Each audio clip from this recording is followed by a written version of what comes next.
Episode first की starting होती है एक लड़के से जो कि गेम खेल रहा होता है और इसका नाम है जीन टांग। पर इसके लाइफ में क्या चल रहा है वही जानने को मिलेगा इस एपिसोड में। जब ये गेम खेल रहा होता है तभी इसके पास मैनमा नाम की एक लड़की आती है और इसको परेशान करने की कोशिश करती है, पर जीन टांग इसे इग्नोर कर रहा होता है और फिर जीन टांग को भूख लग जाती है। इसके बाद जीन टांग जो है वो खाना बनाने चले जाता है, जहाँ पे जीन टांग एग नूडल्स बना रहा होता है, बट मैनमा को फ्राइड एग्स खाने होते हैं। इसलिए वो जीन टांग को परेशान करने लग जाती है कि मेरे लिए फ्राइड एग्स बनाओ, फ्राइड एग्स बनाओ, फ्राइड एग्स बनाओ, बट जीन टांग यहाँ भी उसको इग्नोर कर देता है। तभी वहां पे जीन टांग के डैड आ जाते हैं और उससे कहते हैं कि अगर तुम नूडल्स बना रहे हो तो मेरे लिए भी एग नूडल्स बना दो। और फिर जीन टांग अपने डैड के लिए एग नूडल्स बना देता है, लेकिन मैनमा के लिए फ्राइड एग्स नहीं बनाता, जिस वजह से मैनमा उसे बहुत ज्यादा मारने लग जाती है और वो अपनी शक्ल मिरर में देखता है तो मैनमा वहां होती ही नहीं है। इसकी क्या कहानी है ये तो मैं अभी आगे बता देता हूं आप लोगों को।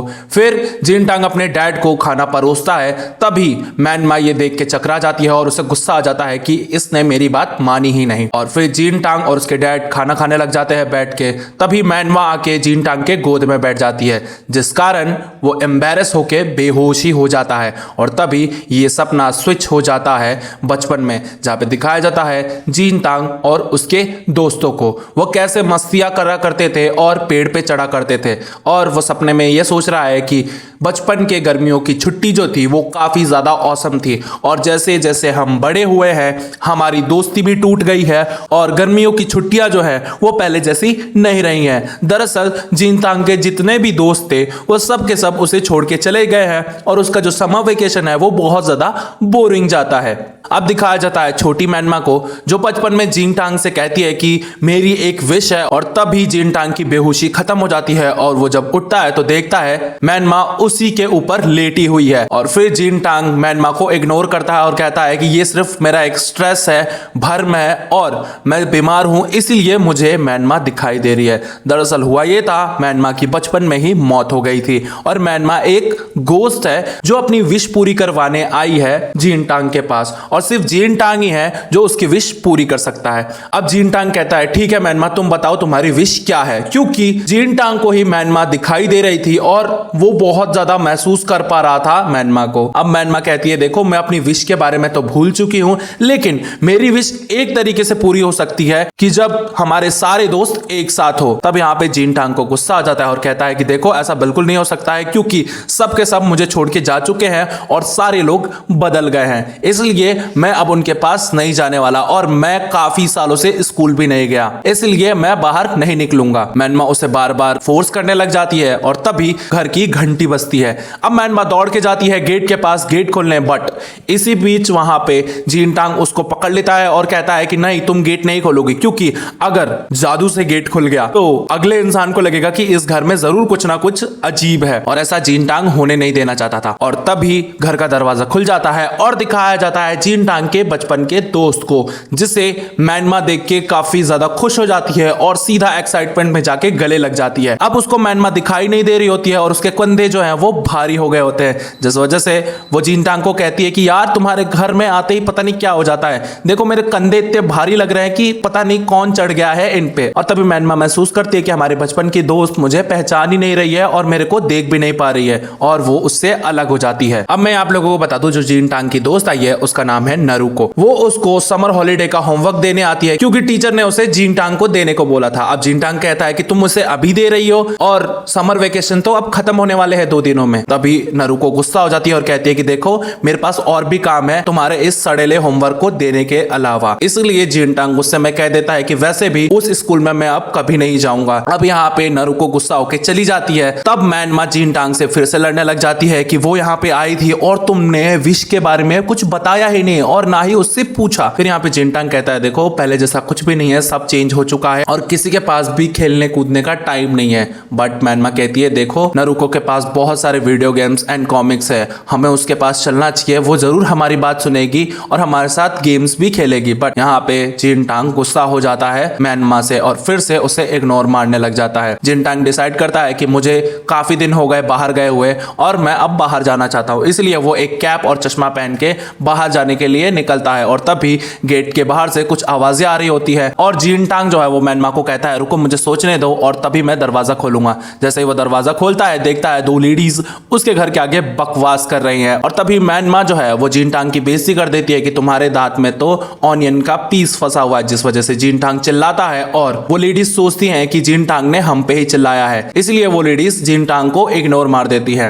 और तभी ये मोमेंट जीनटांग के लिए बहुत ज्यादा एम्बेरेसिंग होता है क्योंकि मैनमा तो किसी को दिखाई ही नहीं दे रही है और लोगों को लग रहा है कि ये लड़का हमारे से ही बात कर रहा है। मैनमा सड़क पे भाग रही होती है, जीनटांग भी उसके पीछे पीछे जा रहा होता है और वो देखता है कि उसके जो स्कूल फ्रेंड्स है वो काफी ज्यादा बड़े हो गए हैं और वो एक ऐश की जिंदगी जी रहे हैं, जिससे वो इग्नोर मारने लग जाता है।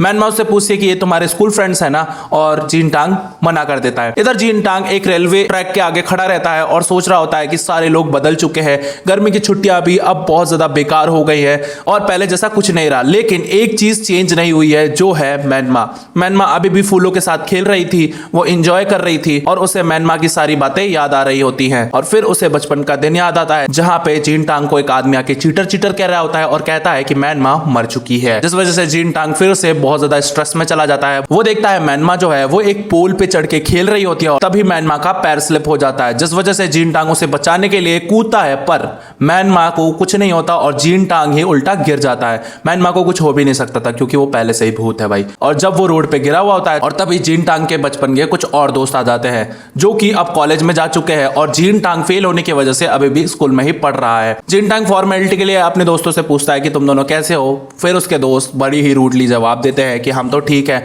और हमें लगता है तुम फेल होने की वजह से कॉलेज में नहीं जा पाए। जीनटांग उनकी ड्रेस की तरफ देखता है और सोचता है कि ये ड्रेस मेरी होती आज अगर मैं सही से पढ़ रहा होता तो। इसके बाद उसके दोस्त जीनटांग की और बेइज्जती कर देता है, जिस वजह से मैनमा जो है वो चिल्लाती है उन पे, बट वो लोग फिर से उसकी आवाज नहीं सुन पाते हैं क्योंकि वो लोग गोश्त को देख ही नहीं पा रहे थे। अब इस वजह से जीनटांग जो है वो गुस्सा हो जाता है और मैनमा पे चिल्ला देता है। तभी उसके दोस्त कहते हैं तुमने मैनमा का नाम लिया, तुम अभी भी उसके याद में खोए हुए हो ना, इसीलिए तुम फेल भी हो गए और स्कूल भी नहीं जाते हो, अब छोड़ दो, वो मर चुकी है। जिस वजह से जीनटांग चिल्ला के वहां से भागने लग जाता है और मैनमा भी उसके पीछे पीछे भागने लग जाती है। जीनटांग रुकता है भागते भागते एक जगह पे और वहां पे आती है मैनमा, तो वो कह देता है उससे कि देख लो पहले जैसा कुछ भी नहीं रहा है और सब चेंज हो गए हैं, कोई तुम्हारी विश पूरी नहीं करने वाला, तुम यहां से निकल जाओ। जीनटांग उसे वहीं पे छोड़ के चला जाता है। अब जीनटांग अपने घर आके सोच रहा होता है कि ये क्या हो गया है मेरे साथ, मेरी लाइफ इतनी बेकार क्यों हो गई है। और फिर दिखाया जाता है जीनटांग के बचपन की कहानी, जहां पे जीनटांग आता है एक दिन और वो अपने ग्रुप का नाम सुपर स्पेस बस्टर रखता है। पीछे से मैनमा आ जाती है और कहती है कि जीनटांग इस ग्रुप के तुम ही लीडर बनोगे। अब सुपर स्पेस बस्टर जो है वो चलने लग जाता है। यहाँ पे एक दिन सारे लोग अपना अपना सीक्रेट्स बता रहे होते हैं और तभी बचपन वाली नरुको जो है वो जीनटांग से कहती है कि देखो मुझे लगता है तुम मैनमा को लाइक करते हो, और जिस वजह से मैनमा और जीनटांग काफी ज्यादा एम्बेरस हो जाते हैं। जीनटांग खड़ा होकर कह देता है मैनमा बहुत ज्यादा बदसूरत है, इस लड़की से कौन ही प्यार करेगा। इस बात को जीनटांग दिल में बिठा लेता है कि यार मैंने कहीं गलत तो नहीं बोल दिया, अब शायद पक्का मैनमा रो देगी। बट मैनमा जो है वो वहां एक भी आंसू नहीं गिराती है और अजीब सी स्माइल देती है जीनटांग को, जिस वजह से जीनटांग जो है वो तुरंत भाग जाता है वहां से। जीनटांग अपने घर आके सोचता है कि मैंने मैनमा को काफी ज्यादा दुखी कर दिया है, जो बदसूरत वाली बात मैंने उसको बोली थी वो तो मेरे दिल से जा ही नहीं रही है, तो एक काम करूंगा मैं कल जरूर उसे सॉरी मांग लूंगा। ये कहानी फिर से आ जाती है प्रेजेंट में, जहां पे जीनटांग ये कह रहा होता है कि मुझे नहीं पता था कि वो कल कभी आएगा ही नहीं, यानी कि उसी दिन मैनमा की मौत हो गई थी। मैनमा को करी की खुशबू आती है, जहां पे दिखाया जाता है मैनमा का घर। मैनमा अपने घर में एंटर होती है तो वो देखती है कि उसके घर वाले उसे देख नहीं पा रहे हैं, उसका छोटा भाई अब बड़ा हो गया है, उसके पापा बूढ़े हो गए हैं और उसकी मम्मी जो है उसके लिए अभी भी प्रे करती है, और उसकी मम्मी जब भी उसके लिए करी बनाती है उसको भी सर्व करती है। उसका छोटा भाई अपनी मॉम को कहता है मॉम मरे हुए लोग खाना नहीं खाते हैं, आप जब भी करी बनाती हो तो जरूर दीदी को सर्व करती हो। ये कहानी फिर से बचपन में शिफ्ट हो जाती है, जहां पे जीनटांग अपने दोस्तों से बिछड़ जाता है क्योंकि मैनमा के मरने के बाद उसके सारे दोस्त जो हैं वो धीरे धीरे जीनटांग को छोड़ के चले गए थे। जीनटांग अब वापस से नूडल बनाने लग जाता है और जब वो एग निकालता है तो उसे मैनमा की याद आती है और फिर वो सड़कों पे भागने लग जाता है और कहने लग जाता है तुम जरूर वहां पे होगे और मैं तुमसे सॉरी मांग लूंगा और मैं तुम्हारी विश पूरी करूंगा कैसे भी करके। वो सड़कों पे भाग रहा होता है, पागलों की तरह भाग रहा होता है और अपने दोस्तों को याद कर रहा होता है, और वो उसी हाउस में पहुंचता है जहां पे बचपन में वो और उसके दोस्त खेला करते थे। जब वो उस हाउस में पहुंचता है तो देखता है वहां पे कुछ अश्लील किताबें पड़ी हुई हैं, और जैसे ही वो उनको उठाता है तो देखता है कि उसका बचपन का एक एक दोस्त उसी घर में रहता है और इस लड़के का नाम होता है पोपो। तभी जिनटांग को अपनी बचपन की सारी बातें याद आ जाती हैं और ये एपिसोड खत्म हो जाता है। क्या जिनटांग मैनमा की विश पूरी कर पाएगा और इसके सारे दोस्त एक साथ आ पाएंगे, ये तो मैं बताऊंगा नेक्स्ट एपिसोड में। एनीमे के सारे एपिसोड्स देखने के लिए चैनल को करना होगा सब्सक्राइब, वीडियो को कर दीजिए लाइक अगर ये वीडियो आपको पसंद आई हो तो, और कमेंट करके बताइए कि ये लव स्टोरी और फ्रेंडशिप वाली एनीमे आपको कैसी लग रही है।